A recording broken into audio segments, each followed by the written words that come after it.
Hello again. Welcome to MindPro Psychological Services channel. I am Michelle Celiana. I am the clinical psychologist of the clinic. Today, in this video, I'll be sharing to you about coping with depression. I understand that it is not easy, especially when you are in this condition. But when there is a decision to make, and that is to commit to do small step at a time, then coping with depression, no matter how serious it is, can be treated. Here's how. Number one suggestion, acknowledge your reason for feeling down. If you lost the motivation to go to work or go to school or not wanting to make your projects or assignments or losing the interest to do the things you enjoyed in the past, or losing the appetite to eat, or you have changed your eating pattern, you stress eat. Think about it. What are causing you all these things? And as much as possible, think also of how your thoughts affect your emotion as well as your behavior. Remember that acknowledging all these is actually the first step to recovery. Number two suggestion, focus on the basics. Number one basic is the physical activity. Now review your daily activities. Is your daily activity includes physical exercise? Remember that exercise is very important because of what it does to our brain. When we exercise, important neurotransmitters like serotonin and dopamine have increased activity level. When we are depressed, these neurotransmitters have low level activities. So it's good to exercise because it increases the activity levels of these two neurotransmitters, which are in charge of feeling good. Others even call them the happy hormones. Second basic is eat healthy.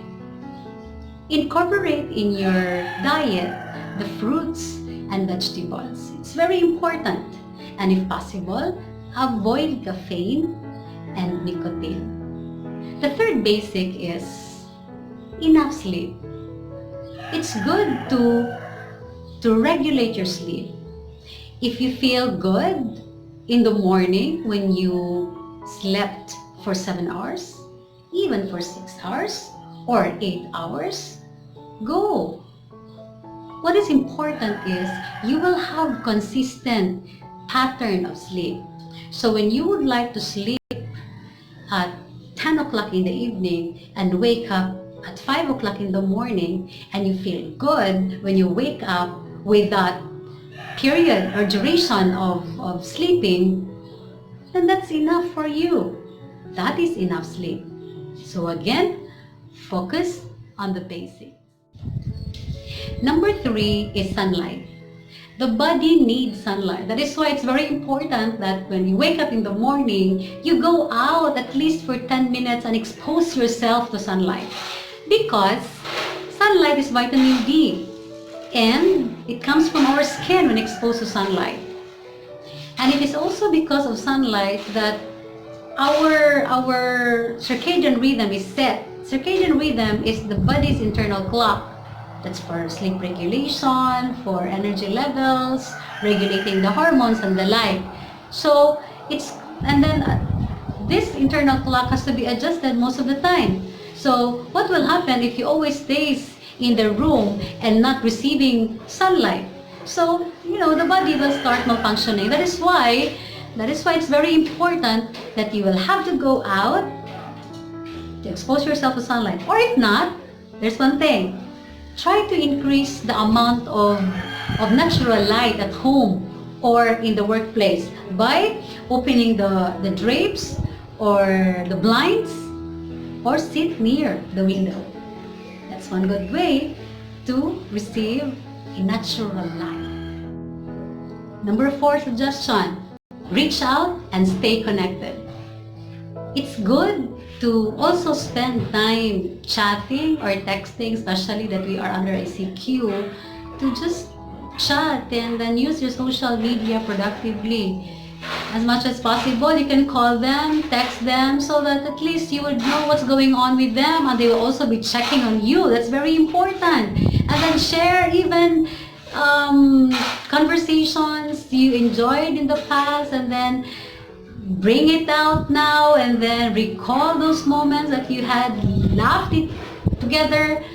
That's it. Those are simple ways of making yourself feel you have been so grateful to be around with people that are always there to share with you aspects of your life that you are thinking should be shared because it is important to you, and the feeling that you are being listened to is already very therapeutic, in a way that at least you know somebody cares.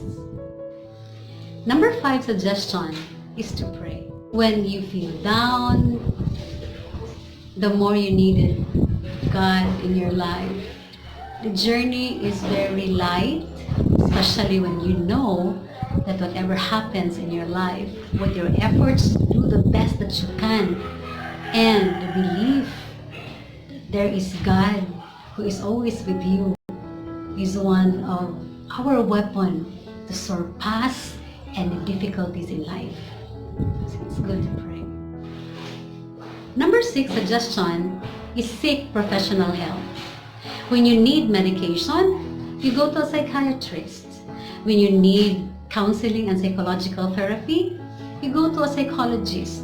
Remember that having yourself checked by these experts doesn't mean that you are crazy.